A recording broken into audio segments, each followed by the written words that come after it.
untuk menghadirkan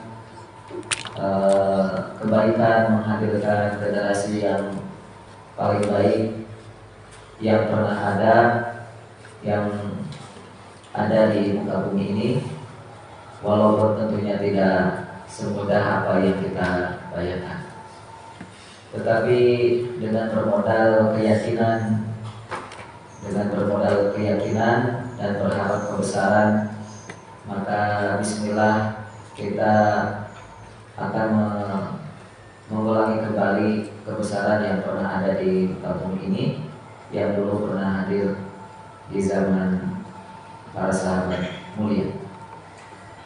Ikhwafillah rahimani wa rahimakumullah. Kita masih dalam prosesi pernikahan antara Rasulullah dan Ibunda Khadijah. Saya ingin mengulangi sedikit rangkuman yang sudah dari pembahasan yang sudah kita lalui, bahwa Nabi kita menerima tawaran dari teman karib atau teman akrab Ibunda Khadijah yang bernama Nafisah binti Munyah, itu dengan tanpa basa-basi, ya, dengan tanpa ragu menerima tawaran untuk bersanding dengan ibunda kita yang begitu kaya, yang begitu terhormat. Dengan Nabi mengatakan, wa kaifa li bidzalik, lalu bagaimana caranya? Ya, bagaimana caranya aku bisa jadian dengan beliau? Nah, Rasul kita mengatakan begitu. Lalu bagaimana caranya aku bisa jadian dengan beliau? Wa kaifa li bidzalik. Maka Nabi SAW mengatakan itu urusan saya. Nah, Nabi walaupun miskin, namun begitu berani dan tanpa minder, dan tidak minder ketika menerima tantangan berupa memiliki istri yang kaya raya.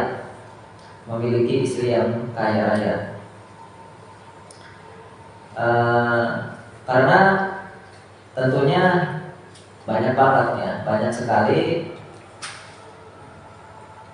yang perlu dipersiapkan, yang perlu dimiliki, yang harus ada, yang harus bisa dihadapi ketika bersanding dengan wanita yang kaya, dengan keluarga wanita yang kaya. Itu perlu kesiapan yang prima. Ketika si suami yang miskin ini memiliki istri yang kaya, maka dia harus siap berhadapan dengan saudara-saudara istri yang kaya. Harus siap berhadapan dengan teman-teman istrinya yang kaya raya juga. Ya. Itu beban mental yang tidak sederhana. Yang tentunya namanya orang kaya, orang sudah memiliki apa saja, itu bisa berbuat apa saja, yang tentunya berimbas kepada pola hidup yang berbeda, berimbas kepada cara hidup yang berbeda antara si miskin dan si kaya. Orang yang tidak punya orang yang punya kekuatan harta dan yang lemah harta. Nah, yang sering dilakukan, ya, untuk mempertontonkan kekayaan orang-orang kaya, yang sering dipertontonkan kekayaan oleh orang-orang kaya adalah makanan. Yang biasanya makannya pun juga tidak di rumah. Biasanya makannya di restoran, ya. Restorannya bintang 5, bintang 7. Ada dalam seperti itu. Restorannya yang mewah lah gitu. Lalu apalagi yang biasanya dipertontonkan kekayaan oleh orang-orang kaya itu? Nongkrong-nongkrong misalnya. Nongkrongnya juga bukan di pos ronda kayak kita. Nongkrongnya bukan di alun-alun mana? Bukan di alun-alun Purwokerto. Nongkrongnya itu di kafe-kafe gitu ya. Contohnya mana? Misalnya Starbucks, gitu. Nongkrongnya orang-orang kaya itu di situ-situ. Starbucks. Yang harga kopinya itu, harga kopi satunya itu tahu nggak berapa? Antum beli kopi satu saset berapa biasanya? 1.000 doang ya. Lah, beli kopi satu di Starbucks itu berapa? Itu udah mulai 20.000. Harga paling ringan itu 20.000 sampai ada yang 100.000. Itu jajanan orang kaya itu 100.000, 100.000, 100.000 satu detik gitu. Jajanan orang-orang kaya. Hanya nongkrong-nongkrong aja gitu, nongkrong. Habis pulang dari mana? Dari kantor gitu ya, habis pulang dari tempat pekerjaannya, nongkrong dulu sebentar sebelum pulang ke rumah. Nah gitu, siap nggak? Yang sehari-hari misalnya kita gitu makannya gorengan gitu ya, makanannya kopi yang harganya 1.000-an gitu, bersanding dengan saudara-saudara si istri yang kaya raya itu, yang pola hidupnya kayak tadi. Nah itu tentunya beban mentalnya gak sederhana. Itu nongkrongnya. Hiburan orang kaya apa sih? Hiburan orang kaya main golf. Main golf ya bukan main apa? Bukan mainan sepak takraw gitu ya, atau bukan main angklung gitu, bukan mainan orang kaya itu golf. Loh, apa bedanya main golf? Tentu aja beda. Harga golf itu, saya coba iseng-iseng ya, searching itu seperangkat alat golf gitu ya. Satu setnya itu bisa sampai 38 juta. Ada tongkat gitu, terus ada bola. Itu bisa sampai 38 juta. Sewa lapangannya, menyewa lapangan satu kali main itu bisa 2,6 juta sekali berlatih. Ya itu kalau main apa namanya? Futsal. Satu kali main berapa? Nyewa 100.000 paling ya, angka deh ya, 50.000 ya. 100. Itu pun patungan.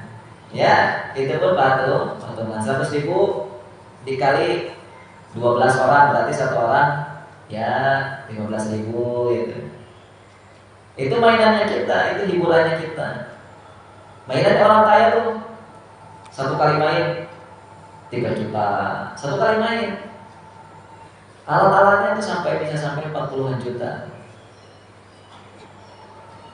Nah, tentunya kalau si perempuan yang seperti tadi itu, mainannya, hiburannya, makanannya,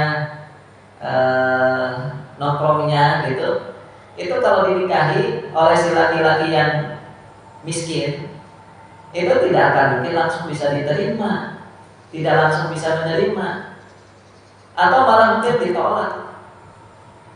Iyalah nggak pedean, pemuda-pemuda muslim hari ini tuh nggak pedean. Walaupun dia orang baik, soleh gitu ya, tapi soleh dalam arti umum ya, bukan soleh dalam arti Quran, beda. Jadi anak soleh ya anak gitu. Itu perlu dikali lagi. Soleh menurut Anda itu apa? Ada kata soleh dalam Al-Quran kan? Allah mengatakan mulai alladzina an'ama Allahu 'alaihim minan nabiyyin wasiddiqin wasyuhada'i wassolihin. Solihin tuh ada orang-orang soleh. Tapi solihinnya dalam Al-Quran dengan solehnya yang disampaikan oleh orang tua kita itu jauh berbeda. Nah, solehnya versi kita itu kan cuman nunduk-nunduk, sok-sok santun-santun gitu. Orang solehnya versi kita Ya paling banter sering-sering ke masjid. Oh anak soleh sering ke masjid. Oh anak soleh sering baca Quran gitu. Solehnya versi Quran nggak hanya itu, teman-teman. Nah, itu pun dirasakan oleh orang-orang laki-laki saat Ibunda Khadijah belum dilamar oleh Rasulullah atau saat belum bersuamikan Rasulullah. Jadi sebenarnya teman-teman gini, saat ibunda kita Khadijah radhiyallahu anha masih menjanda, itu banyak laki-laki yang datang untuk melamar beliau, atau banyak laki-laki yang ingin menikahi Rasulullah, ingin menikahi ibunda Khadijah. Di dalam kalimat sirahnya begini, kullu qaumiha kana harison ala dalika minha. Setiap laki-laki di kaumnya itu harison, punya keinginan ala dalika minha, untuk memiliki ibunda Khadijah. Itu punya keinginan setiap laki-laki. Lau yaqdiru alaihi. Namun si laki-laki itu tidak punya atau tidak pede untuk PDKT dengan ibunda Khadijah. Tidak pede, minder untuk PDKT dengan ibunda Khadijah. Ya, misalnya gini, ada laki-laki menghadap ibunda kita. Ada laki-laki menghadap ibunda kita. Memangnya apa yang bisa dibanggakan oleh si laki-laki ini ketika menghadap ibunda Khadijah? Apa yang dibanggakan coba? Satu misalnya, kebangsawanankah? Nah, kalau yang dibanggakan adalah kebangsawanannya, ibunda kita itu bukan sosok gadis desa. Ibunda kita ini bukan gadis desa yang gara-gara ada seseorang pangeran, ada laki-laki bangsawan, lalu meminang beliau, kemudian jadi terangkat. Oh tidak, ibunda Khadijah bukan itu. Ibunda Khadijah juga bangsawan. Aku juga bangsawan, kamu bangsawan? Iya, aku juga bangsawan. Satu itu. Yang kedua, apa yang bisa dibanggakan untuk menghadap ibunda kita? Kesatriaan misalnya, seorang kesatria, seorang yang jago di medan perang misalnya, kesatria. Nah, ibunda kita juga seorang terpandang. Ya, jadi ibunda kita ini bukan wanita yang reputasinya itu nempel kepada suami misalnya. Misalnya jadi nyonya siapa gitu. Kan gitu ya, hari ini ada wanita biasa itu terangkat kehormatannya gara-gara apa? Bersuamikan suami yang seorang kesatria, bersuamikan seorang bangsawan. Jadinya kan si wanita ini terangkat. Jadi nyonya Budi gitu ya, nyonya gitu. Enggak, ibunda Khadijah pun tanpa menikah atau ketika menjanda pun memang beliau adalah seorang wanita terpandang, seorang wanita terhormat. Lalu apa lagi? Kekayaan misalnya, kekayaan. Kalau dibahasakan, memang kalau untuk menghadapi ibunda Khadijah, kamu punya duit berapa? Untuk menghadap ibunda Khadijah, untuk PDKT dengan ibunda Khadijah, emang kamu punya duit berapa? Duitku lebih banyak loh gitu. Itu ibunda Khadijah bisa berkata begitu. Duitku lebih banyak. Kamu punya duit 100 juta? Oh, aku punya duit 10 miliar. Ya, 10 miliar atau 1 triliun. Artinya saudara, para ulama sirah sudah sepakat mengatakan bahwa para laki-laki saat itu tidak pede untuk menghadap Ibunda Khadijah. Dan faktor Ibunda Khadijah itu menjanda, itu pun juga karena memang ibunda kita ini memiliki kriteria sendiri, memiliki kriteria seorang laki-laki yang tidak bisa ditemukan pada sembarang laki-laki. Hanya laki-laki yang seperti Rasulullah lah, yang beliau ini tidak hanya memiliki sifat jujur, akhlak mulia, namun juga Rasulullah ini punya kemampuan yang tidak dimiliki oleh laki-laki manapun, meskipun dia orang kaya, meskipun si laki-laki itu punya kehormatan dan kekayaan. Nah, kemampuan itu hanya dimiliki oleh Rasul kita.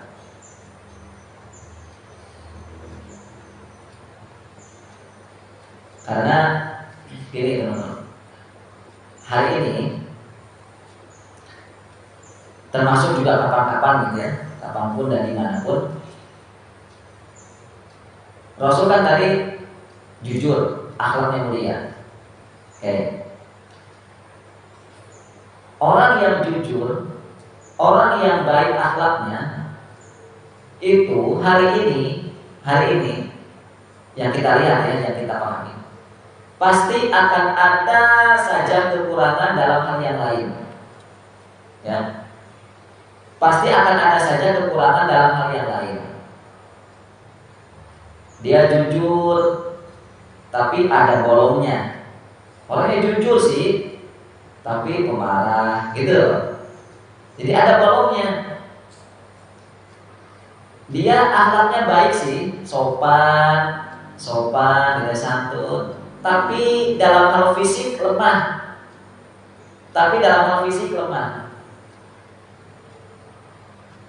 Ya nggak bisa lari, lemah lah gitu. Dia santun sih, akhlaknya baik tapi lemah. Nah gitu. Jadi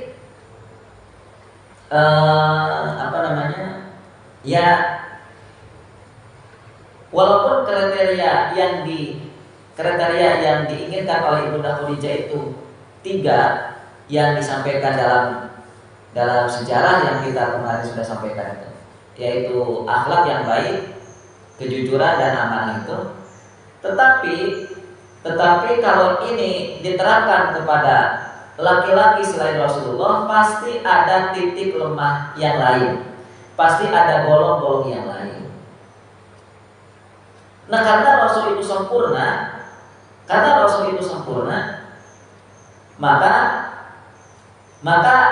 dengan 3 sifat itu Rasulullah semakin sempurna. Nah, lebih-lebih saat jahiliyah dahulu, ya, ketika mereka orang-orang di bangsa Arab itu memiliki kebaikan, ya, memiliki moral yang baik.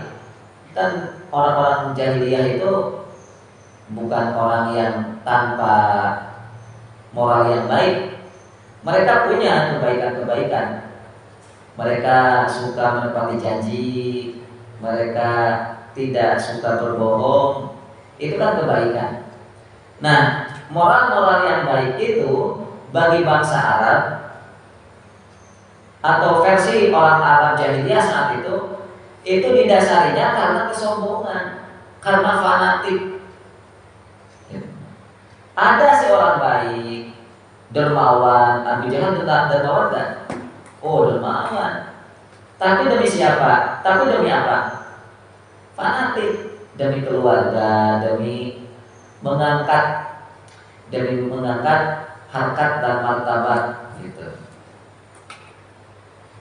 Jadi gitu, ada kebaikan di satu sisi, tapi ada cacat besar di sisi yang lain. Tapi Rasul itu enggak. Rasul itu sempurna. Rasul ya jujur, Rasul ya baik, Rasul juga tidak sombong, gitulah maksudnya ya.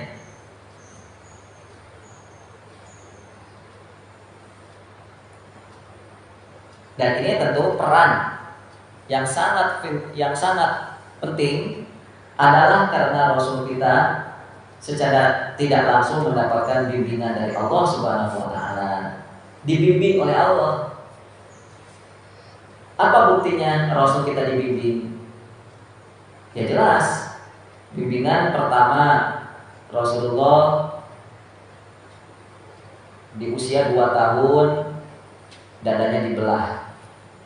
Itu kan bimbingan yang jelas tuh. Siapa juga yang bisa berani membelah dada manusia lalu bisa hidup lagi gitu. Saat itu loh, bukan kalau mungkin hari ini membelah dada lalu bisa hidup lagi, mungkin apa enggak mungkin? Mungkin karena sudah ada alatnya, yaitu operasi kan dibelah. Kalau dulu gimana caranya? Dulu tuh dada Nabi dibelah, dibelah. Nah, pembelahan dada itu kan demi untuk mengeluarkan akhlak-akhlak buruk yang biasanya dikotori atau yang mengotorinya adalah syaitan. Yang mengotorinya adalah syaitan. Nah, itu bimbingan-bimbingan Allah itulah sebenarnya yang menjadi alasan kenapa Rasul kita ini sempurna. Ya? Nah, hari ini kalau kita ingin mendapatkan ilmu semacam ini, ilmu semacam apa yang didapatkan oleh Nabi, yaitu berupa bimbingan Allah, kira-kira ilmunya model apa? Kalau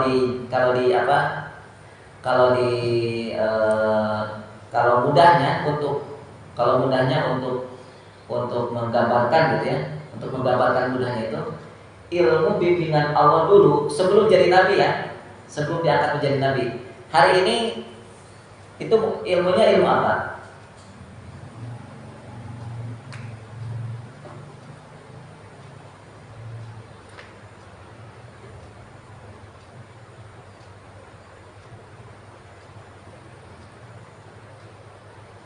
Ilmu ini adalah ilmu yang dulu sebenarnya sudah diajarkan semenjak zaman sahabat. Tentunya sahabat dulu yang diajarkan oleh Rasulullah ya. Pertama Rasul diajarkan oleh Allah, nanti Rasulullah mengajarkan para sahabat. Jadi ilmu-ilmu yang dimana Allah membimbing Rasulullah itu diwariskan oleh Rasulullah kepada sahabat-sahabatnya. Ilmu ini yang sudah kita jelaskan pada pertemuan-pertemuan yang lalu, yaitu ilmu tentang menjaga Allah, yang dimana ini diwariskan dimulai dari anak usia bulan itu. Ya bulan, ihfadillah yahfadka, ihfadillah tajidhu tujahaka. Nah, kalau dalam hadis ini bimbingan Allah itu diawali dari kita menjaga Allah, dari kita menjaga agama Allah, menjaga perintah Allah, diawali dari situ. Maka akibatnya adalah nanti kita akan dibimbing oleh Allah Subhanahu wa taala. Dulu pun juga sama sebenarnya di zaman Nabi walaupun belum diberikan wahyu ya, atau Nabi itu walaupun belum diberikan ilmu sedahsyat sebelum beliau setelah beliau diberikan wahyu, Nabi itu pun sudah diberikan oleh Allah Subhanahu wa taala ilmu. Misalnya apa? Rasulullah tidak pernah beribadah kepada Tuhan yang dianggap oleh orang Arab jahiliyah. Itu kan menjaga Allah kan? Iya. Rasulullah tidak pernah menyembelih dengan menyebut berhala. Itu juga adalah bentuk dari menjaga.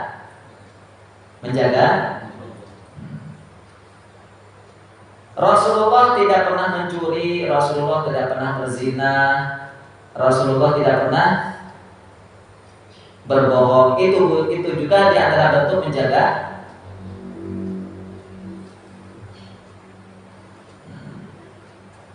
Rasulullah tahu nggak ada Allah? Rasulullah tahu nggak ada Allah? Ada ayatnya ketawa-ketawa. Rasulullah tahu nggak ada Allah? Pertanggungjawabkan. Kalau antum ketawa merasa pintar, pertanggungjawabkan. Rasulullah tahu nggak ada Allah? Tahu. Jangankan Rasulullah, orang Arab jahiliyah pun juga tahu ada Allah. Tahu. Makanya mereka ada yang mengatakan Abdullah, mereka mengatakan wallahi ada Allah. Baik.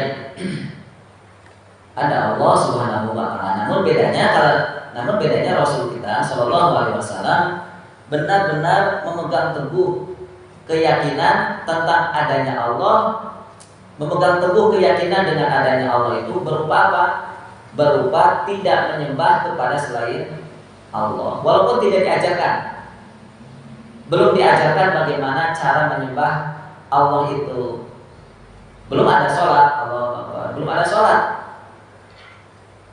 Ya karena belum turun wahyu, belum diajarkan oleh malaikat Jibril. Nah, intinya teman-teman yang dimuliakan Allah Subhanahu wa taala, bahwa Rasul kita ini punya nilai yang berbeda dengan laki-laki yang lain, dengan orang-orang terhormat yang lain, dengan orang-orang kaya yang lain, orang-orang bangsawan yang lain itu adalah karena Rasulullah mendapatkan bimbingan dari Allah Subhanahu wa taala. Nah, bimbingan inilah yang diwariskan oleh Rasulullah kepada kita melalui nasihat Rasul kepada sahabat-sahabatnya. Ketika Rasul mengatakan ihfadillah. Nah, gitu. Ilmu ini, teman-teman, ilmu yang diwariskan Rasul, ilmu yang diajarkan oleh Rasul kepada siapa namanya? Abdullah bin Abbas ini ilmu untuk menantang satu bumi. Ilmu untuk menantang satu bumi. Kalimatnya dalam hal pernyataan yang tadi saya sampaikan itu ada di ada dari kalimat sebelum seterusnya. Wa'lam annal ummah law ijtama'at ala an yanfa'uka bi syai'in lan yanfa'uka bi syai'in illa qad katabahu Allahu lak. Jadi kalau satu umat ini bisa satu dunia, bisa satu bumi ini dari barat sampai timur, kalau mereka bersatu melindungimu, maka kamu tidak akan terlindungi. Gitu. Itu kan ilmu apa itu? Iya, ilmu untuk menantang dunia itu. Apalagi kalimat berikutnya. Walaupun satu umat dari barat sampai timurnya ingin membahayakanmu, tapi kalau tidak terjadi, maka pasti tidak akan terjadi. Coba ini diajarkan oleh Rasul ilmu ini diajarkan oleh Rasul kepada para sahabat. Bahkan sejak usia masih bulan. Nah, ilmu inilah yang ada di dalam diri Rasul.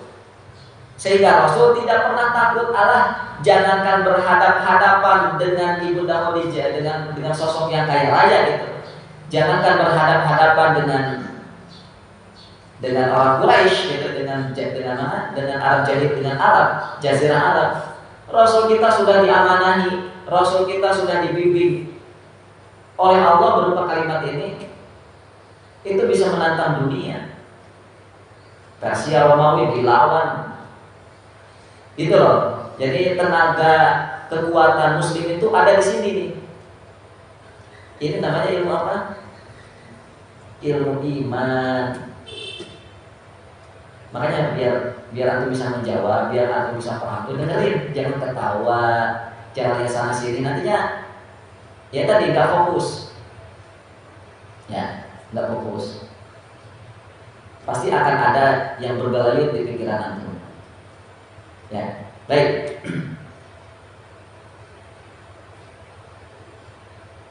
Nah, Nabi itu setelah menerima tawaran dari Ibunda Khadijah, itu langsung menghadap paman-pamannya. Ya, tadi kan sudah nerima. Ini pembahasan tentang Rasul kita ini manusia yang begitu pede, begitu ya, buktinya dengan begitu berani gitu ya. Tadi buktinya dengan mampu menerima tantangan untuk menjadi suami sang wanita terhormat dan kaya raya. Itu sudah kita bahas panjang lebar insyaallah. Nah, kita akan lanjutkan. Nabi kita ini ketika setelah menerima tawaran dari Ibunda Khadijah. Jadi nanti teman-teman, kalau antum menyebutkan nama istri-istri Nabi, usahakan ada kata ibunda ya. Ya, sebagai upaya untuk kita memuliakan dan menghormati istri Rasul. Istri Rasul itu ibu-ibu kita loh. Jadi jangan dibiasakan ketika menyebut nama Ibunda Khadijah itu dengan Khadijah. Walaupun ya mungkin tidak ada larangan detail ya, tidak ada larangan pasti, nggak boleh, nah gitu. Tetapi kita berupaya dalam rangka menghormati Nabi kita Shallallahu Alaihi Wasallam, maka kita berupaya untuk selalu menyebut nama istri Nabi itu dengan diawali ibunda atau Sayyidah Khadijah, Ibunda Khadijah. Jangan langsung Khadijah, jangan. Baik. Jadi ketika Rasul kita menerima tawaran dari Ibunda Khadijah itu, Rasul kita langsung menghadap siapa? Menghadap ke paman-pamannya. Ya. Ya, di sini ada pelajaran mahal. Menghadap paman itu, menghadap orang tua itu, ketika ada wanita yang ingin dinikahi oleh kita misalnya, lalu menghadap ke keluarga, ke orang tua kita misalnya, itu bukan akhlak yang sembarangan itu. Itu akhlak ajaib, itu akhlak mulia yang mungkin hari ini sudah hilang di pemuda-pemuda muslim hari ini. Ya. Jadi kalau ada seorang pemuda lalu datang seorang wanita misalnya menawarkan dirinya untuk dinikahi, ini si pemuda ini gitu, belum tentu langsung mengabari kepada kedua orang tuanya. Tapi Rasul kita ketika datang teman karibnya itu dan menawari Ibunda Khadijah dan Rasulullah mengiyakan siap, nah maka Rasul itu langsung mendatangi paman-pamannya. Ini tuh seperti begini, tidak ubahnya seperti ada seorang anak laki-laki ya, seorang anak begitu menemukan uang 1.000 perak, menemukan uang di jalan 1.000, menemukan uang 1.000, atau ada seorang anak dikasih uang oleh orang lain, Kira-kira perilaku anak zaman ini kalau menemukan uang 1.000 di jalan, sikapnya gimana?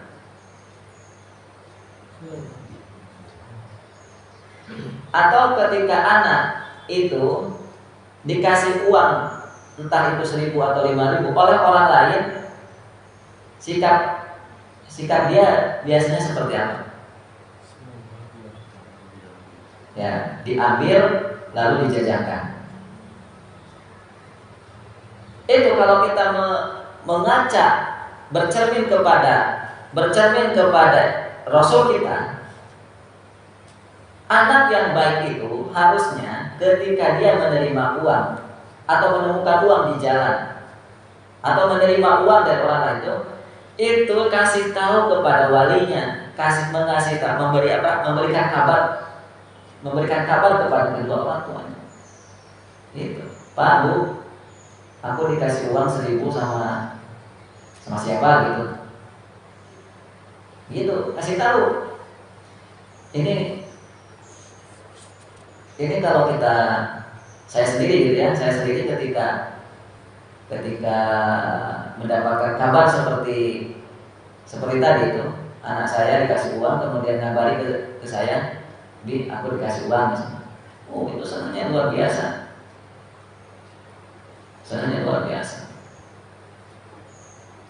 Nah, ini adalah cara Nabi untuk menjaga muru'ah, cara Nabi untuk menjaga rasa malu, cara Nabi untuk menjaga kehormatan.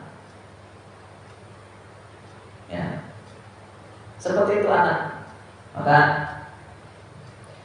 yang namanya pendidikan itu diantaranya adalah bagaimana si anak itu bisa bertanggung jawab ketika dia diberikan sesuatu yang itu bukan oleh orang tuanya. Di antaranya tadi diamanahkan gitu ya. Nah, nanti kalau kamu dikasih uang apa saja oleh orang lain, beritahu abimu dulu ya, beritahu umimu dulu. Itu. Karena kan siapa tahu kan yang ngasih itu misalnya orang jahat, ya, yang ngasih itu siapa gitu. Gitu pelajarannya. Nah, kemarin kita sudah membahas pelajaran dari pernikahan Nabi. Nah, yang saya akan ulangi lagi, Nabi itu menikah melalui mengikuti syariat yang kita umat Islam hari ini lakukan. Diawali dari melamar.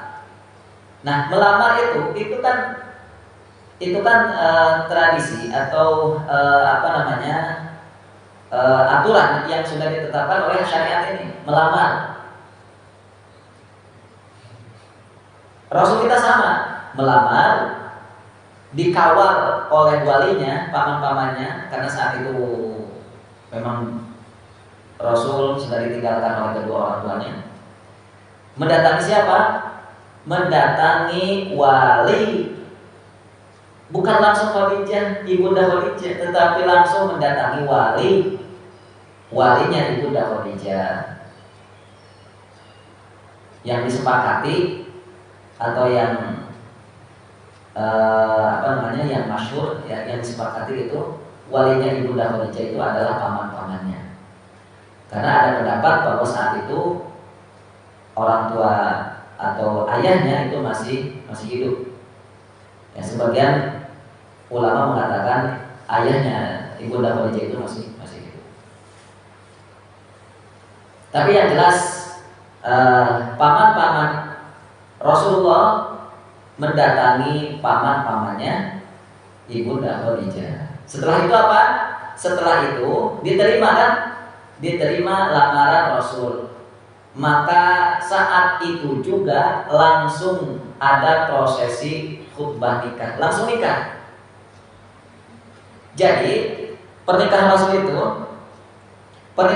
itu tidak ada jeda. Tidak ada jeda antara melamar dengan akad nikah, itu tidak ada jeda. Kalau hari ini jedanya sampai setahun ya. Jedanya sampai setahun kelamaan. Rasul tuh datang melamar, lamarannya diterima, langsung melakukan prosesi akad nikah. Walaupun tidak Ya tidak dilarang juga kalau misalnya ingin ada jeda waktu dulu. Seperti saya juga ada jeda dari melamar itu 1 bulan. Ada jeda 1 bulan. Itu yang kedua, prosesi lamaran, lalu dilanjutkan langsung dengan akad dan khutbah. Khutbahnya siapa? Ya. Yang ketiga disertai ada mahar. Maharnya Rasul berapa? 20 ekor unta. Lihat sini. Saya ingin coba lebih mendetailkan maharnya Nabi di sini. Nabi itu 20 ekor unta. Teman-teman, menurut antum 20 ekor unta itu banyak apa sedikit? Ya, saya coba ikuti lagi kajian-kajian guru saya, Ustaz Asep Sobari, hafizahullah.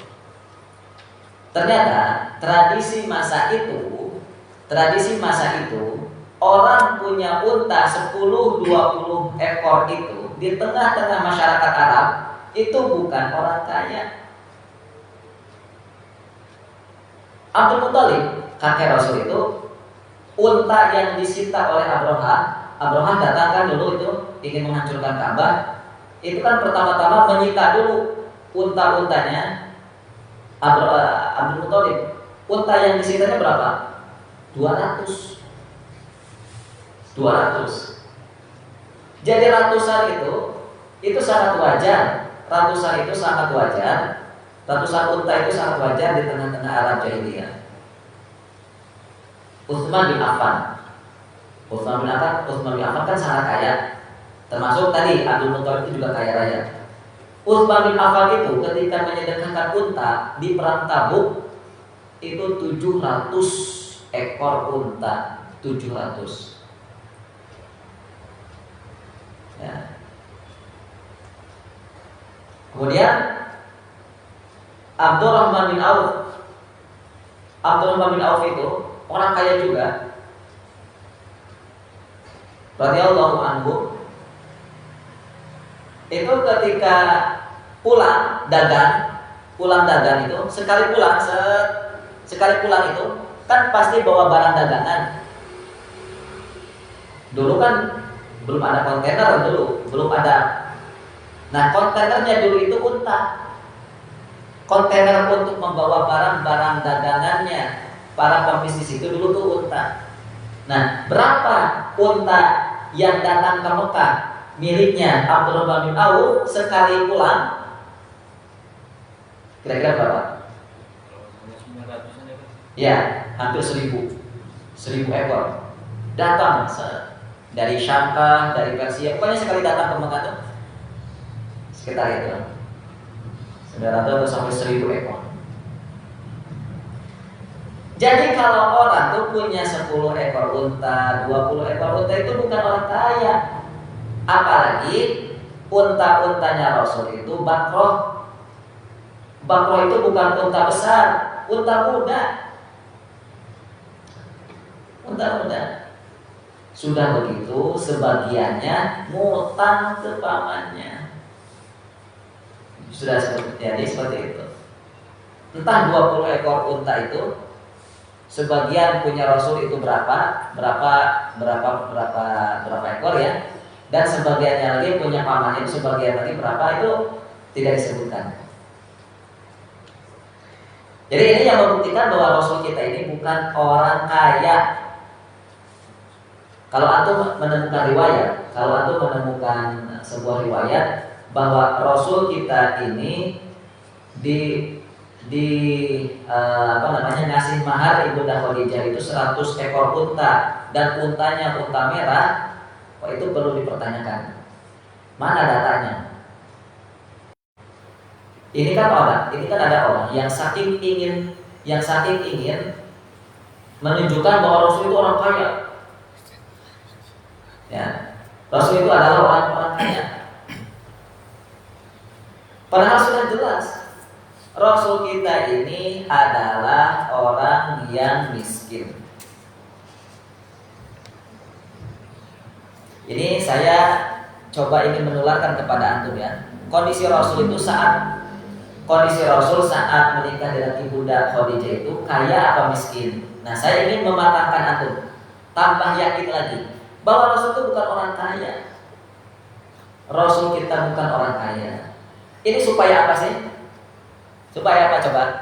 Supaya antum yang merasa belum kaya tidak minder ketika mau menikah. Rasul lihat tuh. Rasul itu menikah harus ngutang dulu kepada pamannya. Kayak gitu loh.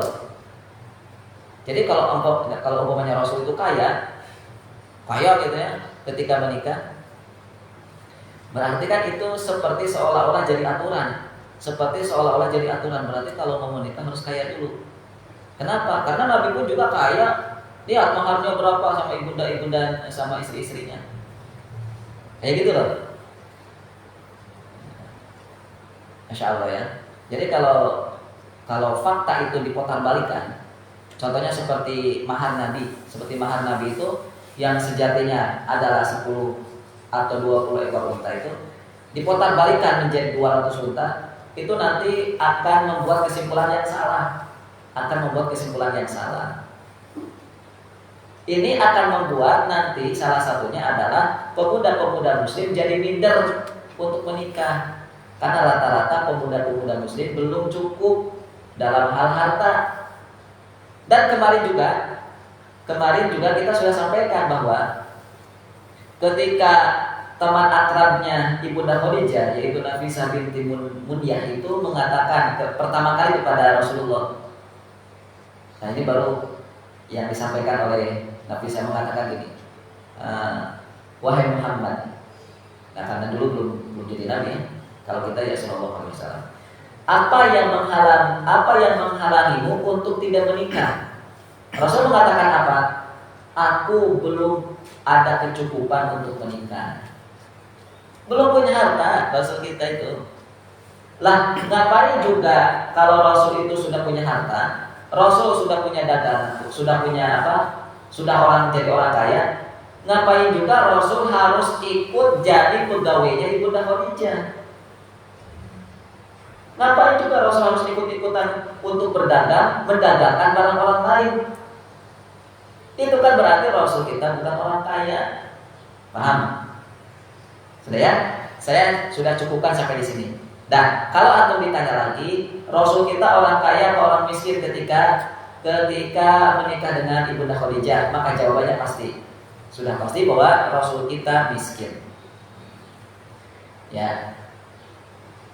Atau jawabannya Rasul kita bukan orang kaya, gitu aja. Bukan orang kaya. Dalilnya dasarnya mana tadi? Ya. Mulai dari maharnya, mulai dari pertanyaan Nafisah tadi, jawaban Rasul itu menjadi dalil bahwa Rasul kita bukan orang kaya.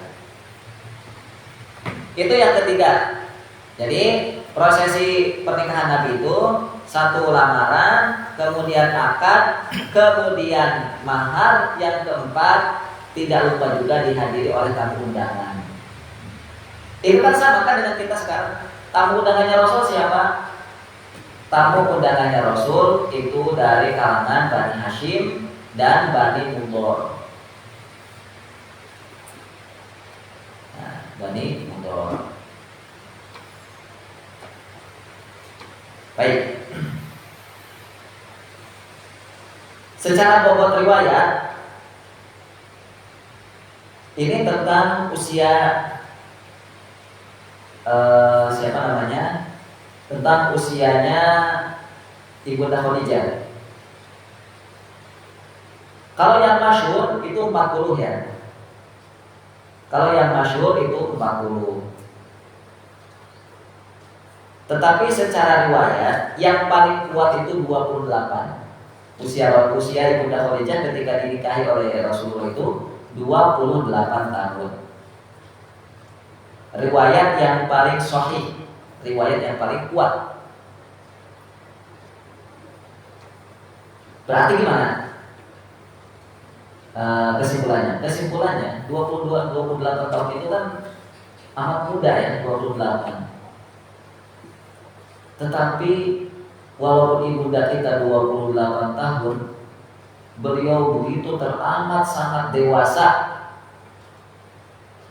Begitu sangat teramat dewasa. Dengan bukti begitu sabar ketika menghadapi krisis yang dihadapi oleh sang suami. Dimulai dari datangnya Rasul dari Gua Hiro, itu kan dalam kondisi ketakutan, dalam kondisi panik gitu, dalam kondisi panik. Lihat ibunda Khadijah, ikut-ikutan panik apa tidak? Tidak. Lihat usia 28 tahun sudah kayak gini loh ibunda kita.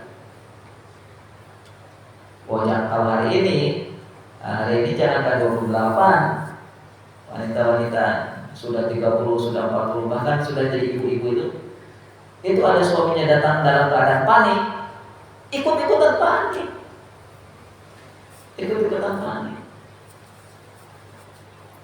Ibunda Khadijah dengan tenangnya beliau menidurkan Rasul kita, beliau menyelimuti Rasul kita, tenang tuh lihat. Nggak panikkan gitu dari istri itu. Ini tanda kedewasaan. Nah, kedewasaan seperti inilah yang dibutuhkan oleh calon istri Nabi. Karena istri-istri Nabi itu akan berhadapan dengan suami yang dia adalah Nabi, yang kekuatan yang aktivitasnya lebih besar, paling besar daripada aktivitas-aktivitas yang selain daripada Nabi. Beban apa yang paling berat selain Nabi? Ya nggak ada lah. Beban apa yang paling berat daripada presiden? Beban apa yang paling berat daripada jadi direktur sebuah perusahaan? Nggak ada. Jadi yang dibutuhkan oleh suami-suami para nabi itu adalah istri-istri yang kokoh gitu, yang kuat, yang sabar, yang dewasa. Itu. Makanya betul untuk mencari sosok wanita seperti Ibunda Khadijah hari ini nggak mungkin, sulit, atau paling tidak atau sudah dikatakan tidak mungkin. Jadi kalau antum tidak menikah gara-gara tidak menemukan wanita kayak Ibunda Khadijah, itu alasan salah itu. Sampai hari kiamat pun antum pasti akan kesulitan untuk menemukan sifat-sifat wanita seperti Ibunda Khadijah. Sudahlah ya, paling tidak ya KW berapa gitu ya, KW 9, KW 10, KW 11 gitu. Untuk bermirip-mirip dengan Ibunda Khadijah itu sulit untuk menemukan. Nah, kemarin kita juga sudah membahas tentang khutbah nikah. Khutbah nikahnya Abu Thalib. Yang pertama, isi daripada khutbah nikah Abu Thalib adalah mengangkat asal usul, mengangkat nasab, tentang nasab, ya, bahwa kita adalah keturunan dari orang-orang mulia, yaitu Nabi Ismail dan Nabi Ibrahim. Diangkat asal usul orang Arab, diangkat asal usul keluarga Bani Hashim, termasuk keluarga Bani Asad bin Abdul Uzza. Keluarganya Ibunda Khadijah. Ya. Walaupun akidahnya ditinggalkan. Ya. Akidahnya Nabi Ibrahim dengan akidahnya Abu Thalib beda apa sama? Beda. Ya, satu sisi keturunannya diunggulkan. Ya, kita keturunan kita keturunan Nabi. Tapi akidahnya Nabi Ibrahim ditinggalkan. Nah, dan banyak orang-orang hari ini, termasuk juga kaum muslimin gitu, yang merasa pengikut imam madhab siapa gitu ya, yang merasa pengikut ulama siapa, yang merasa pengikut imam siapa, tapi satu sisi dia meninggalkan sesuatu yang ya itu bertentangan dengan apa yang diajarkan, apa yang diyakini oleh ulama tadi. Dalam rangka apa? Ya dalam rangka untuk mengokohkan kemuliaannya. Tapi hanya sebatas semu gitu ya. Hanya sebatas kebohongan. Banyak kan begini, merasa pengikut Hasyim Asy'ari rahimahullah ya. Tahu siapa Hasyim Asy'ari?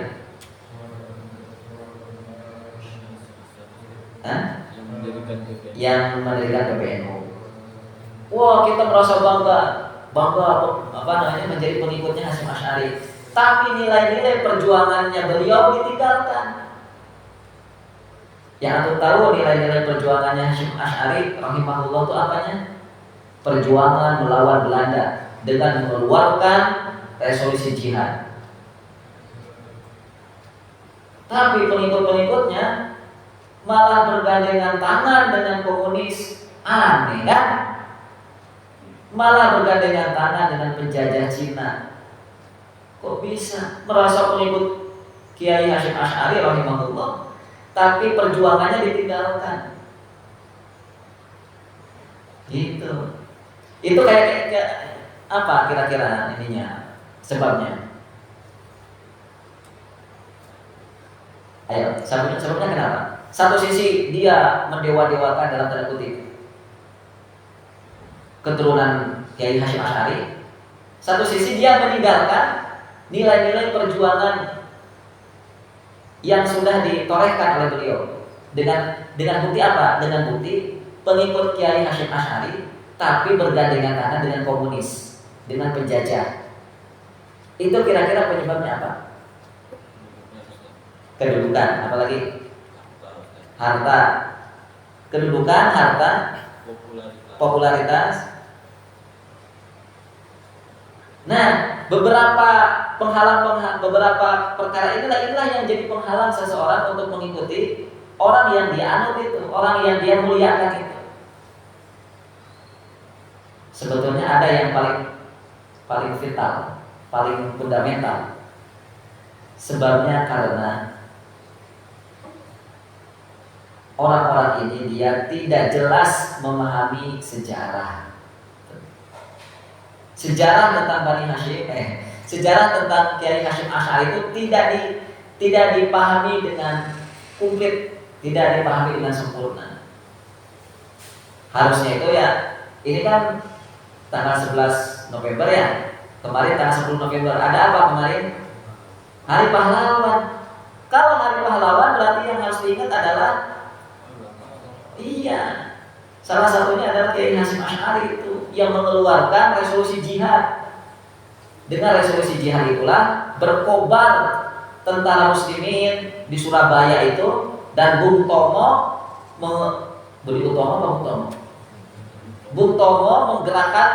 menggerakkan masyarakat, dan beliau sampai bertakbir kan, Allahu Akbar, Allahu Akbar, Allah, dengan suara keras gitu. Gara-gara siapa itu? Kiai Hasyim Asy'ari itu menggerakkan untuk melawan penjajah Belanda yang saat itu usia kemerdekaan Indonesia baru berapa berarti? Usia dari Agustus ke November, Agustus, September, Oktober, November, baru 4 bulan. Tahunnya masih sama, 1945. Indonesia merdeka 17 Agustus. Indonesia diserang lagi oleh Belanda 10 November. Nanti dari Agustus ke November kan sekitar 4 bulan. Itu usia kandungan istilahnya baru 4 bulan coba. Itu kan masih lemah-lemahnya ya. Masih lemah-lemahnya. Tapi ajaibnya 10 November itu Belanda hengkang dari Indonesia. Dilawan oleh siapa? Anak baru lahir 4 bulan coba. Ya. Kalau diukur 4 bulan, anak 4 bulan bisa apa coba? Kalau diukur dengan manusia, anak 4 bulan bisa apa? Udah bisa duduk belum? Belum, melemah banget. Sama juga Indonesia saat itu baru merdeka, teman-teman. Yang namanya baru merdeka kan, baru beres dari pertempuran, dari berbagai pertempurannya, baru beres dari ya segala hal itu, baru menata diri. Ternyata belum setahun jeger sudah ada lagi apa? Ditambah lagi nanti 1945 kan merdeka, 1965 ada komunis PKI. Indonesia hancur nggak? Enggak. Walaupun ada komunis PKI yang membunuh siapa itu? TNI kan, yang diserang selain TNI siapa? Ulama. Itu tokoh-tokoh itu istilahnya kalau di sebuah bangunan tuh penyangga bangunan paling kokoh itu kan di Indonesia, di sebuah negara ya ahli ilmu dan tentara. Itu TNI dibunuhi coba ketika sholat subuh ya. Atau kemarin kan lihat 30 SPK itu, lihat kan berapa jam? 2 jam. Saya dulu waktu SD hampir tiap tahun. Kelas 1 SD nonton, kelas 2 SD nonton, kelas 3 SD nonton. Karena dulu disiarkan di TVRI. Nah, sekarang boro-boro ya. Kalau mau nonton ya harus download dulu di YouTube. Gitu. Bagus tuh nonton tuh. Tapi sebegitu rentetan serangan-serangan yang dirasakan oleh Indonesia yang baru merdeka itu, Indonesia tetap tidak roboh, tidak terkoyak. Ya, muslimin tetap bersatu. Siapa yang mengompori ini nanti. Salah satunya adalah Kiai Haji Hasyim Asy'ari.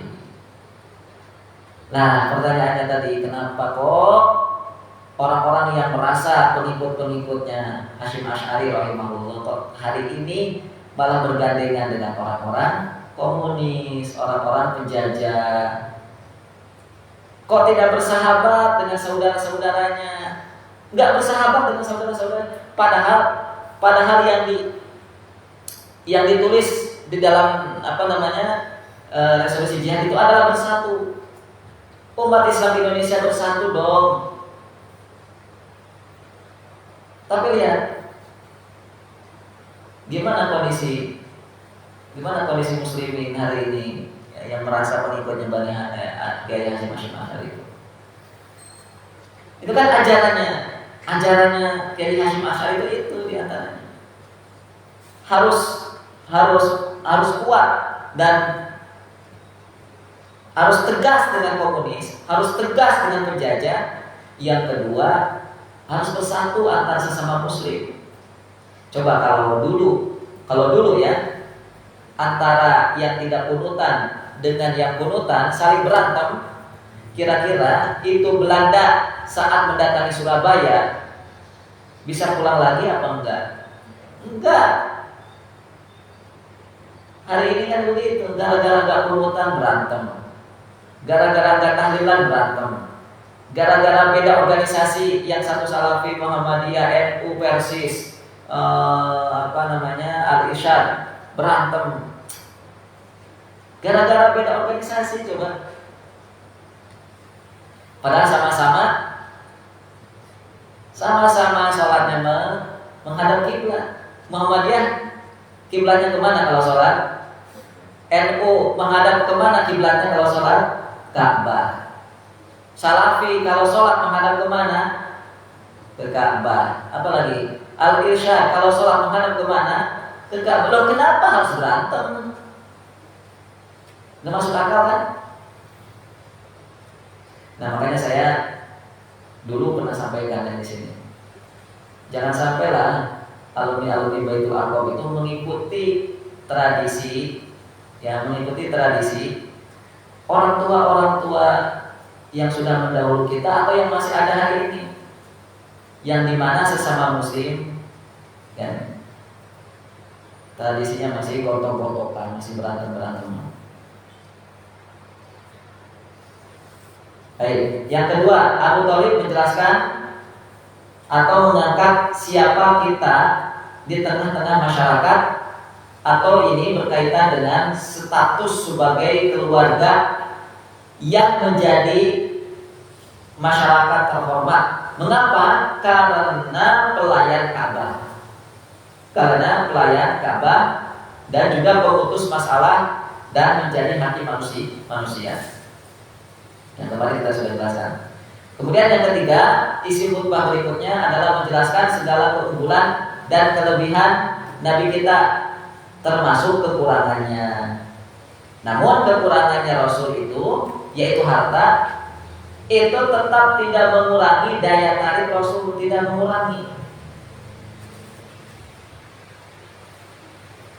Inilah salah satu cara yang dilakukan oleh Abu Thalib untuk menguatkan Rasul sebagai suami dan pemimpin di rumah tangga. Jadi itu harusnya salah satu isi khutbah itu adalah bagaimana sang suami itu dikuatkan statusnya. Kamu tuh suami, kamu itu adalah kepala rumah tangga, kamu itu adalah orang yang sudah diberikan Allah qawamah. Ar-rijalu qawwam 'ala nisa, kata Allah. Laki-laki itu adalah pemimpin. Jadi kekuatan qawwam itulah yang harus dihadirkan ketika khutbah nikah. Hari ini, atau sebab kenapa keluarga itu hancur, karena para istri atau wanita-wanita itu tidak menghargai akan keqawaman laki-laki, atau si laki-laki tidak ingat bahwa dirinya adalah qawwam, pemimpin. Oh ya, saya qawwam ya, enggak ingat ya. Nah, ini pembahasan bisa sampai berjilid-jilid ini untuk memahamkan tentang kata qawwam. Bisa sampai setahun baru bisa jadi. Saya yang rencananya ingin ikut akademi keluarga, itu pembahasan terbesarnya adalah di sini, di kata qawwam ini.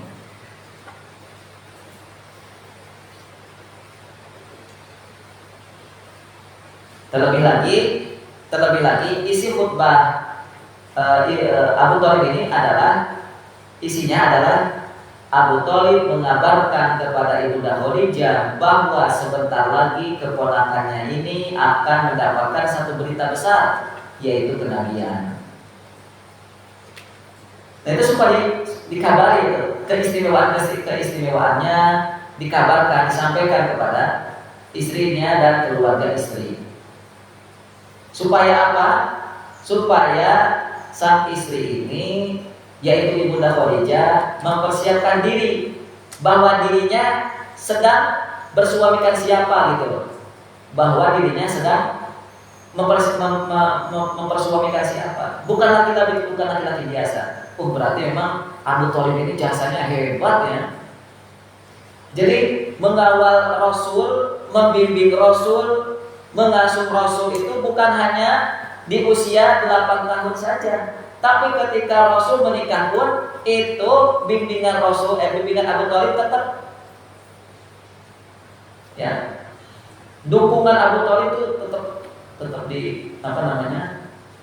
tetap terus didukung Rasul gitu ya. Dengan cara apa? Ya tadi, memahamkan siapa keponakannya ini. Bukan laki-laki biasa, bukan laki-laki yang terhormat seperti yang lain, tapi dia adalah sosok yang akan menjadi nabi. Dari mana Abu Thalib tahu? Ya salah satunya dari pendeta Bukhara itu, pendeta Bahiro itu. Udah berkali-kali. Awas, intinya begitu, awas harus mempersiapkan diri, wahai Khadijah, misalnya kayak gitu ya, bahwa suamimu ini nanti akan menjadi nabi, suamimu ini akan menjadi nabi, suamimu ini akan menjadi nabi, terus itu dikabarkan. Karena salah satu sebab kenapa Ibunda Khadijah ini tidak kaget suaminya akan menjadi nabi, itu gak kaget. Ketika Ibunda Khadijah melihat Rasulullah dalam kondisi bingung saat pulang dari Gua Hiro itu, ya karena sudah diwanti-wanti sejak awal menikah bersama Rasul. Oleh siapa? Oleh Abu Thalib. Dan dipastikan bahwa Rasul itu bahwa suaminya ini adalah Nabi ketika dibawa kepada Warokoh bin Naufal, pamannya sendiri, ya sepupunya ya, kepada Warokoh. Dan ternyata betul yang mendatangi Rasul, yang mendatangi suaminya ini, yang mendatangi suamimu ini wahai Khadijah, kata paman ini, adalah Namus yang dulu pernah datang kepada Nabi Musa alaihissalam, yaitu Jibril alaihissalam.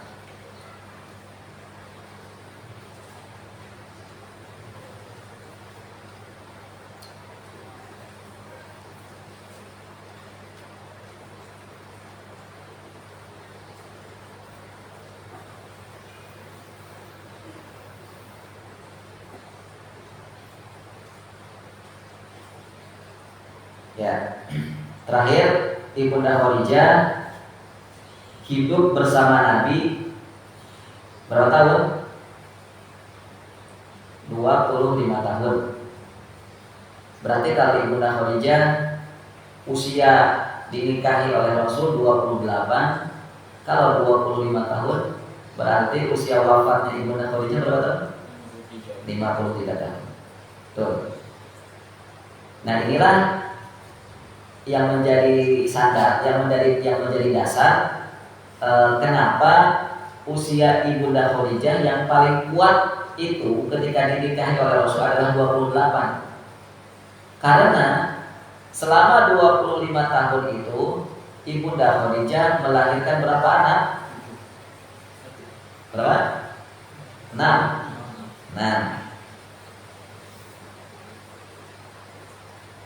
Ya, kalau usia 50 seorang wanita bisa melahirkan mungkin saja, ya, mungkin saja. Tapi dilihat keumumannya bahwa kalau Ibunda Khadijah dinikahi oleh Rasul 40 tahun, lalu membentang usia 25 tahun, gitu kan? 25 tahun bersama Rasul. Berarti Ibunda Khadijah meninggalnya pada usia berapa? 65. Nah, itu sudah sulit apa untuk melahirkan. 42 baru melahirkan anak pertama. Lalu berapa lagi melahirkan anak kedua? Terus sampai 6. Nah, kalau diukur secara naluri, kalau diukur secara akal manusia, ya, akal pada umumnya, kalau diukur secara wajar bahwa usia Ibunda Khadijah itu 28 tahun sangat wajar. Mengapa? Karena Ibunda Khadijah memiliki anak sampai 6 orang. Memiliki anak sampai 6 orang. Nanti dia kalau untuk ditanya bahasan-bahasan ini nanti akan menjadi jawaban antum tentang pernikahan Ibunda Khadijah bersama Rasul. Pertama, tentang masalah status Rasul. Rasul itu dalam keadaan miskin atau kaya ketika menikah dengan Ibunda Khadijah, maka jawabannya sudah jelas. Rasul itu berapa maharnya, maka jawabannya tadi. Antum sudah punya jawaban. Ibunda Khadijah usianya berapa ketika menikah, jawabannya tadi. Nanti kalau ada yang bertanya, ya. Dan sebab-sebab mengapa Ibunda Khadijah itu menjadi wanita istimewa. Nah, sebab-sebabnya tadi juga sudah kita bahas. Mungkin bahasan ini tentang pernikahan atau prosesi nikahnya Ibu dan Khadijah saya cukupkan. Pada pembahasan yang lain atau pada pembahasan berikutnya nanti kita akan beralih kepada tema yang lain, di antaranya peristiwa-peristiwa besar pasca menikah. Apa saja yang akan terjadi?